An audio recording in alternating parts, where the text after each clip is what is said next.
দাবি ছিল, মূল দাবি ছিল যে জাতীয় সংসদ বিলুপ্ত করতে হবে।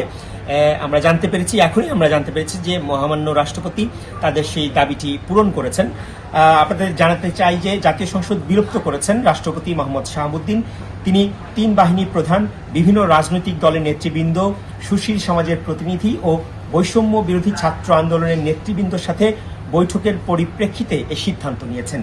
এছাড়া বিএনপি চেয়ারপারসন বেগম খালেদা জিয়াকে মুক্তি দেওয়া হয়েছে। আপনারা জানেন যে 2018 সালের পর থেকেই বেগম খালেদা জিয়া দুর্নীতির অভিযোগে তিনি কারাবন্দী রয়েছেন। সেই ছাত্র জনতার যে দাবি ছিল, বিএনপির পক্ষ থেকে যে দাবিটি করা হয়েছিল, সেই দাবির পরিপ্রেক্ষিতে মহামান্য রাষ্ট্রপতি বেগম খালেদা জিয়াকে মুক্তি দিয়েছেন। গত 1 জুলাই থেকে 5 আগস্ট পর্যন্ত এছাড়াও বৈষম্য বিরোধী আন্দোলন এবং বিভিন্ন মামলায় আটককৃত যেসব নেতাকর্মী রয়েছেন, সাধারণ মানুষ রয়েছেন, ছাত্র রয়েছেন, তাদেরকেও